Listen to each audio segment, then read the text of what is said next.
Welcome to the video.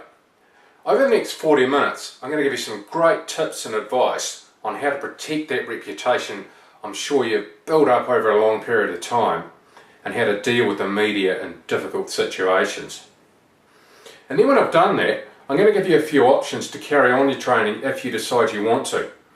One of those options is going to be my online media training, which is called the Media Training Academy, where you actually get to do some practical media interview training. I'll give you some options on face-to-face training that you may want to look at, and I'm also going to give you a free report that I've got on how to deal with a media interview. So stay tuned and enjoy the rest of the video. Now, as you know, this is about protecting your reputation when the media is involved. And this can obviously happen at your village at any time. I know you certainly won't be expecting it, but it could happen at any time, whether that be some reason for maybe a minibus crash with some of your residents hurt. It could be some allegation from someone about you, the service you offer. I imagine they're two of the major ones. Obviously you've probably got a lot of other ones that could come up as well. I know that when I've done media interview training with retirement villages, there have been a number of scenarios we've gone through. I know one, for example, was some epidemic outbreak at one of the villages. Another one was someone that suddenly mysteriously died in his unit and hadn't been seen for a long time. Those sorts of things. So there's obviously a number of things there. And what this is about is how you can retain your reputation if that sort of thing happens. Because the first thing that will happen there is that you'll get phone calls from the media. You're probably going to get a number of journalists turning up at reception, and so you need to know how to deal with that, and you also need to know how to deal with a media interview. So there's basically two parts to this. The first part is knowing how to deal with knowing how to do the media interview, because there are a lot of differences there with a normal conversation that you have to be aware of, and you also need to practice, because it's the only way you can learn this stuff. The second part is developing what we call a crisis communication plan, and that's having a plan in place to deal with all this. It's one thing having the ability to do a media interview, but you also need to know things like, what are you going to do when the media turn up? Who's going to be the liaison person between the media and you? What are you going to do if emotional family members of someone that may have been injured or killed even turn up and then they're talking to the media outside the gate? Who are you going to contact? How are you going to contact them? All these sorts of things. So you need to know all these things, and you need to have a plan in place for that before it happens. Because once it happens, it's too late and your reputation can take a real nosedive. So what we're going to do today, we're going to talk about the media interview. And then if we do another one of these, we're going to focus on the crisis communication plan. Okay, now I'm going to make a promise to you here today. What you're going to get out of this is you're going to know how to do a media interview. Okay, you're going to know how it's different from other conversations, because it's quite different. You're going to know some of the traps you must avoid, and you're going to know what the media want. And all these things are really important, and as I say, you will walk away with that knowledge, but what you won't walk away with is the sudden ability to do this. Because it is like riding a bike. You can read as many books as you like about it, people can tell you how to ride the bike, but until you get on the bike and practice riding, you have no idea. So, as I said, you will learn the secrets of the media interview. And you want to look at this as an insurance policy on your reputation. You just never know. It doesn't matter how good you are or how efficient your village is, it's still possible. You don't know if there's going to be a minibus crash, you don't know if there's going to be some unreasonable family member go to the media and complain about your service. It obviously does happen. So you need to be ready for this before it happens. Once it happens, it's far too late. Okay, so just a little bit about me. Now, why am I here? Well, I'm a former journalist, so I know what it's like on the other side of the camera, and I know what I would be looking for if I was in one of these situations. and I've also been a media advisor for a government minister. So I know what it's like on your side of the fence, and I know what it's like on the media side of the fence. And so that's why I like to think that I'm fairly qualified for this. I've also got master's degrees in journalism and communication management, which go hand in hand with this stuff as well. So what got me involved in media training in the first place was, it was after I went from journalist to media advisor. Because when I was the media advisor, I had to do some media interviews, and I had no idea how difficult and how different it was being on the other end of the interview. Asking questions was one thing, but I had absolutely no idea how to answer them.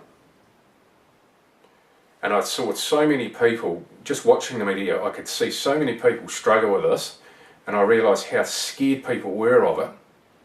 And so then I thought, well look, there's got to be a way that we can actually let these people know how to do it, so it gets rid of that fear, and they feel quite comfortable in front of the camera if they need to be in front of one. I've got basically now what I call the 5-step system to effective media interviews. Now, the first step of that is to buy some time and find out what the media want. The second step is to create what we call a media message. The third step is to work out what the difficult questions might be. The fourth step is to identify better ways of saying your key points, and so the media are far more likely to use them. And then the fifth step is practice, which I keep talking about because that's the only way to learn this stuff. Okay, so if we go back to that first step I mentioned, it's buying time and finding out what the media want. Now, there's two things I want to focus on here. Firstly, if there's a major issue like this, let's say that there is a bus crash with casualties, most people will do all they can to just keep away from the media, just not talk to them, and just hide in a cupboard or whatever it is they might do, because they're just so scared of the media. Now, that's the wrong thing to do, because what will happen then is that the media, they will run their stories, but all it will say about you is you refuse to comment. And research shows that if you do that, most people think you're actually guilty of something, or it's your fault, whatever the issue is. So that's not an option. There are two things. Firstly, we talked before about the crisis communication plan, and I said before we may do another one of these on that. Now, in there you need what you call holding statements, which are really short media or press releases, media releases, whatever you want to call them, that you send straight to the media immediately, basically just saying some empathy towards the victims, what you're doing to help. That's pretty much all it needs to say.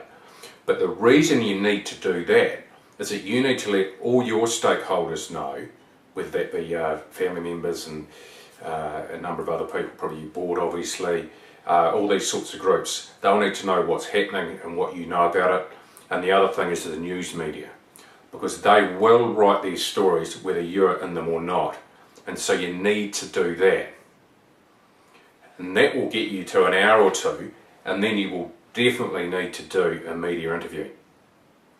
Because people will be expecting to see you. You can't just write a statement and send that out when it's something serious like a death or a serious allegation. You need to front up, and you need to, particularly if it's TV, they'll want you on video, because that's obviously, it's a visual medium.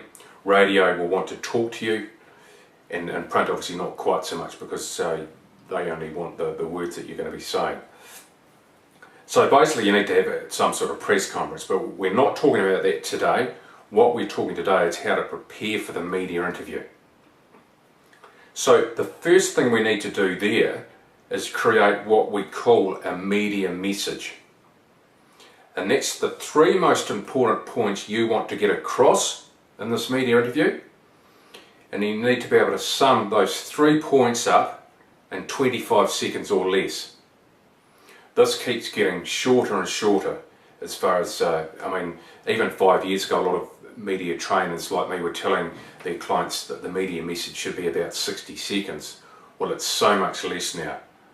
And it's really important that you don't make it longer than that, because if you do, journalists will have to basically edit what you've said, and the more editing they do, the more chance that there is that they'll misquote you, and also the more you say, the more chance you've got of being taken out of context or having what you say taken out of context.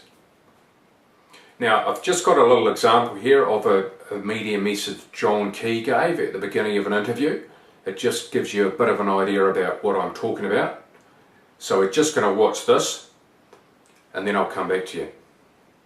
And our idea is one that says, look, New Zealand can't keep borrowing money at $380 million a week. We can't have New Zealanders exposed to high interest rates. New Zealanders need to have a plan for jobs. So you can see the 3 points John Key talked about there. And what he did for the rest of that interview was keep coming back to those points in different ways. And he is a bit of a master of coming back to his points in different ways. And you can see why that's done, because the reporter will talk to you for this long, and that will be the story. Just a little wee piece of that will be the story. So the more points you give the reporter, the more choice you're giving the reporter of what to use in the story. So what we do, we keep coming back to our points again and again, and so we don't mind what gets pulled out of here because it's something that we want used. Okay, and this is what takes practice on how you do that, how you keep coming back to those. We're going to talk about that a little bit more shortly, but that's the whole idea. And you might be thinking, well, what are these points? And that is a very good point. The points have basically got to have three things.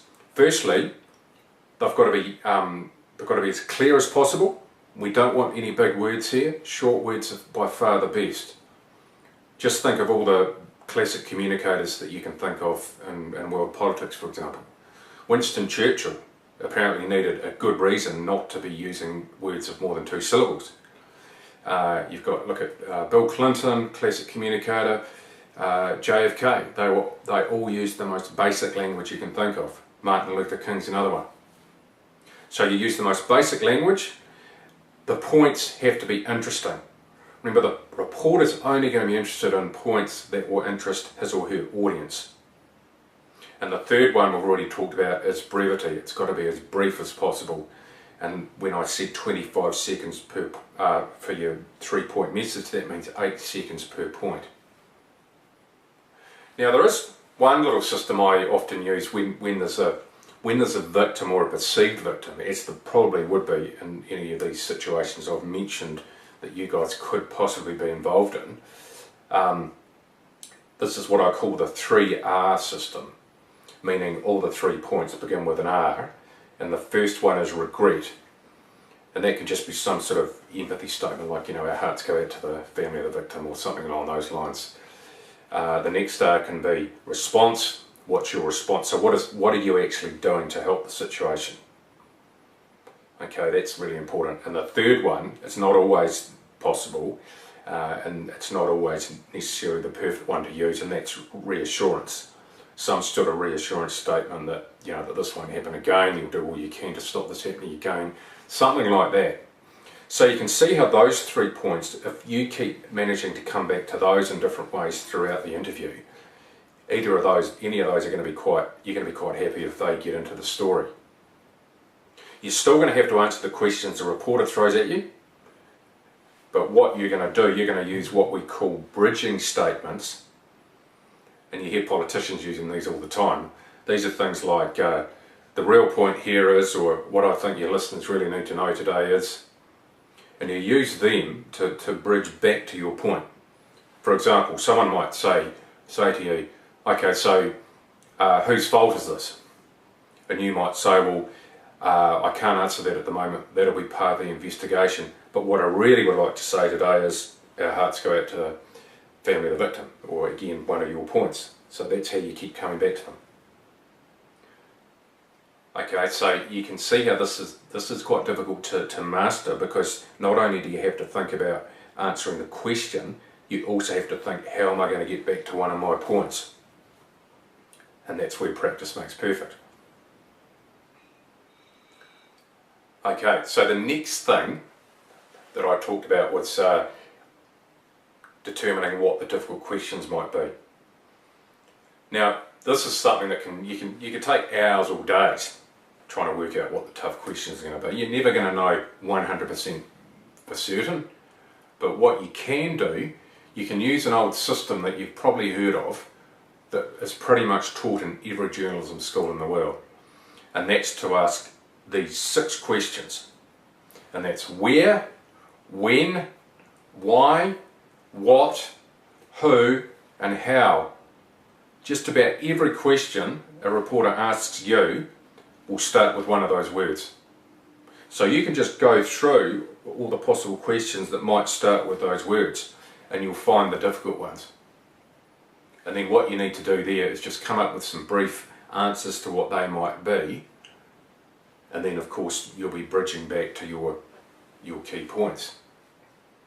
Remembering too, if it is an unfortunate death or something like that, you're probably not going to know like whose fault it is or why did this happen or something. So, and with all those questions, you can just say, well, that'll be part of the investigation. However, what I really want to focus on is we're doing everything to support the family, blah blah blah, whatever your points are. So that's a really simple way to do it, and that's the best way I can come up with. And all the clients that use this do find it fairly helpful. I mean, normally there's 1 or 2 of those are going to dominate. Like, let's say it's a fire at your village. It's going to be, why did the fire start? Or how did the fire start? Or whose fault is it? They're going to be the obvious ones, aren't they? It's like the example I always use when the government's building a new prison. The big point is always, where is the prison going? Okay, so you can normally sort that one out. Now the next thing I just want to have a look at is, so going through those 5 points I talked about, my 5-step system. The first one is finding out what the media want, and what I didn't say there is buying a bit of time. You need to buy a bit of time, but you can't buy too much time, because what will happen, the reporter will write the story and then send that out through social media, and if you're not in the story at that point, it will just say that you refuse to comment, and that doesn't look good, obviously, because research shows that a lot of people think that means that you're at fault. So you can't do that. You have to respond people anything from 15 to 30 minutes. Okay, so that was the first one anyway. Buy some time, find out what they want. Second one was the media message we've just talked about. The third one is the where, when, why, what, who, how. We're trying to organise what the difficult questions are. The fourth one, which is really important, and it does make it a little bit more full on to organise, but it's something that, again, practice makes perfect, and that's creating what we call our own sound bites.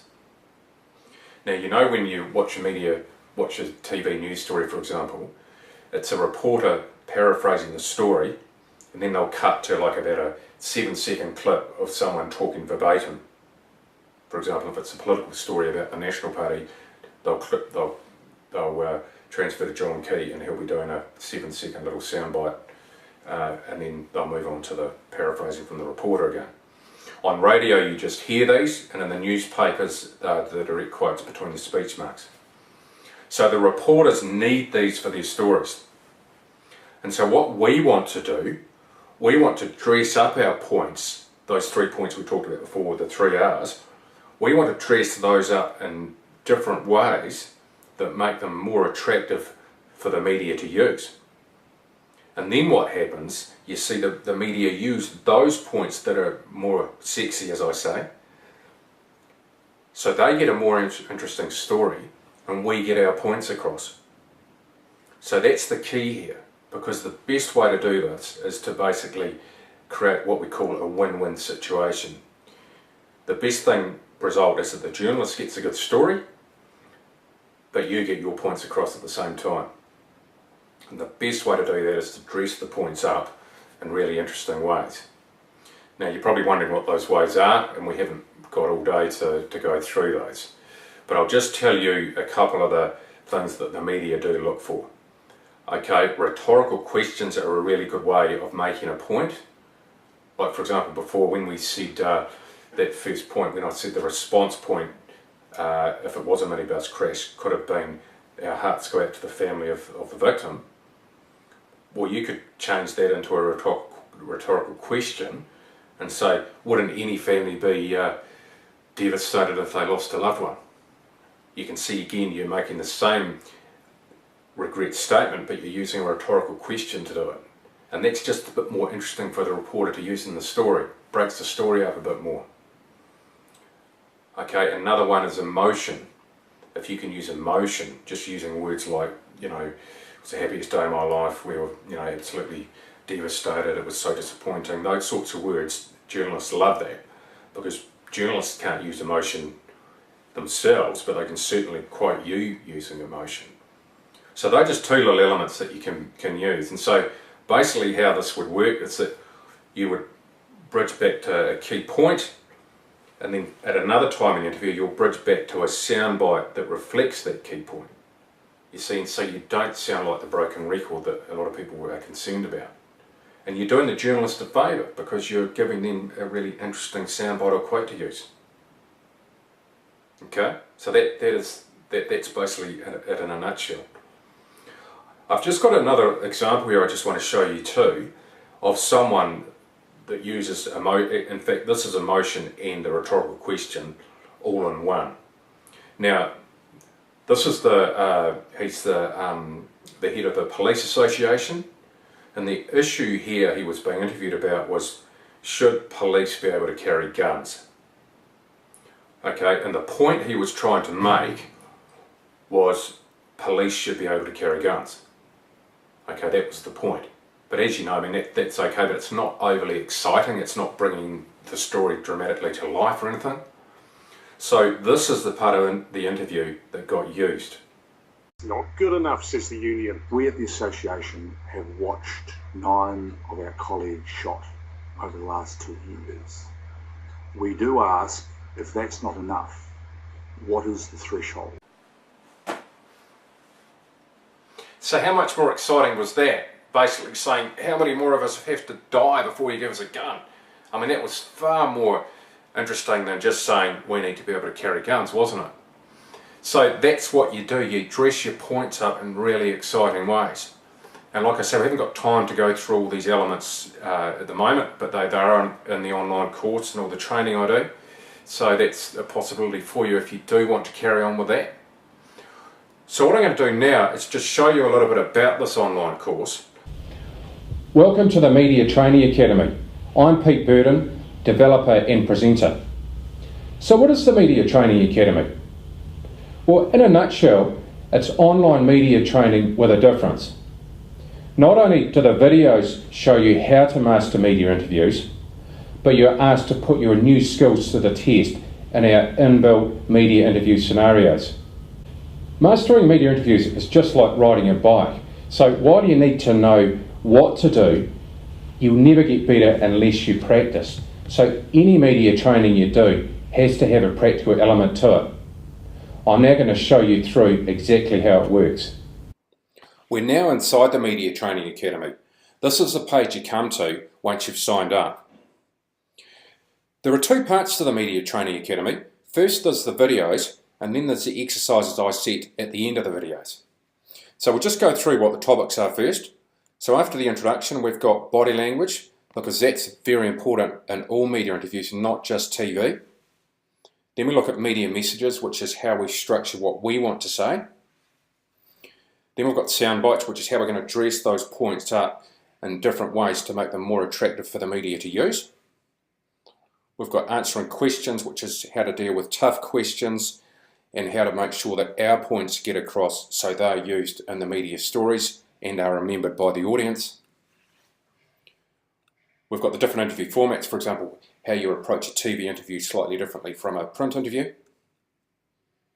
We've got interview landmines. Now there's a lot of things that can go wrong in a media interview. A lot of them you may well not even be aware of. So we go through those and talk about how to avoid them. Then we've got post-interview, what you should and shouldn't do when your interview's finished. Then we've got a section on modern era changes. Now there are some things that have changed in the last few years that make your preparation and how you do the media interview a bit different from the past. So we go through those. Then we have a conclusion. Okay, so I'll just go back to the top now. So as I said earlier, the first thing you do is you watch the next video. And then once that's been completed, there'll be an exercise for you that I mention at the end of that video. Now, for 6 of these, there's a link underneath to a chapter in my book, Media Training for Modern Leaders, that goes into more detail about the topic that's been talked about in the video. So you're welcome to go away and read that to get yourself a bit more detail. You don't have to. There are some areas there where it's a really good idea to do, particularly with the media messages, because there's some good examples and things there. Now the videos they average about 4 minutes per video, so there's about 40 minutes of video here, but most of your time should be taken doing the exercises I said. All the exercises are based on one of these scenarios down the left here. This is the real practical side of the training. For example, when we do the media messages video, you're asked after that to go and create your own media message. And as you get down the course, you'll be asked to actually take part in media interviews on these scenarios. And you're probably wondering how that would work in an online course, so I'll just show you. Now let's take the example here of you being interviewed as a newly appointed leader. You click on the scenario and you can see my webcam's opened up here. And then all I need to do is click begin session down here, there's a little button, and then a question will be fired at me. So I have to answer that question using the techniques I've just learnt from the video I've watched. Then I click that button again, and there are 10 questions. Once you've done the 10 questions, the video will upload itself, and you get a chance to watch it back. And this is how you learn, because you're your biggest critic, and watching how you went is the way you learn this stuff. It's really the only way you can do it. So you can just keep doing this for 3 months. Now you'll see there too, there's a submit your video button.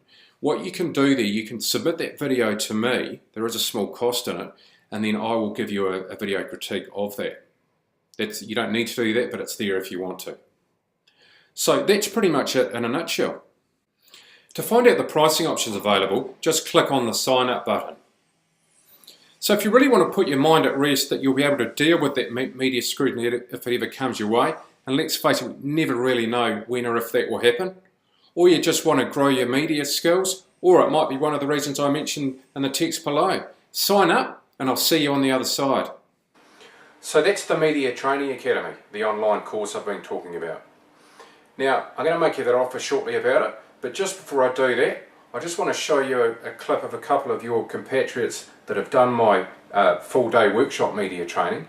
The same information is in the course, but obviously that the full day thing is another option as well. So watch this and then I'll come back to you with those offers. Our industry is in the limelight all the time these days, and we live in constant fear of being the one who in a crisis situation has to suddenly deal with the media, and anything that could help with that and help you cope with that just seemed like a good idea to me, so I jumped at the opportunity. And how did you find it? Did it meet your expectations? Oh, far surpassed them actually.